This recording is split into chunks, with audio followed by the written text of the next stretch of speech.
As part of Trump's trade strategy, a 25% tariff will be applied to goods imported from Canada and Mexico.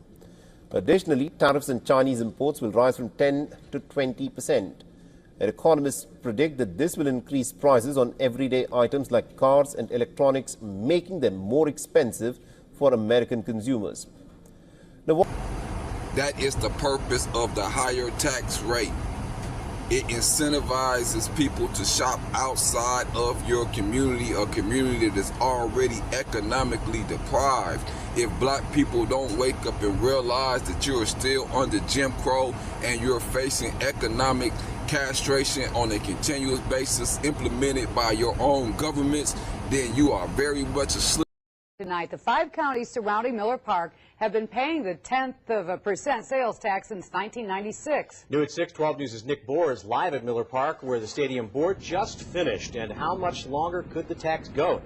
Well, Terry, you probably remember that a few years into this tax, there was a projection that they might be able to pay off that $507 million in debt, at least pay it down enough where they could end that 0.1% sales tax by 2014. But based on the figures they're getting now because of a downturn in the economy and a slackening in the collection of that sales tax, they're now saying maybe 2016 or even 2017 might be more realistic. I need us to understand that sales tax is just one of the many ways that Europeans have in order to extract wealth from the black community to subsidize the lifestyle of white people.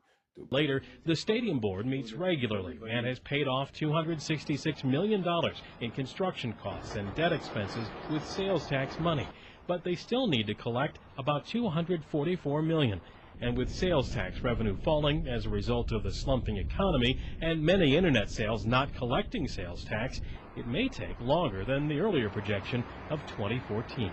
Brewer Stadium is one of those indications where they charged us a sales tax on our gas and products that we purchased in order to fund the Brewer Stadium for a rich white person.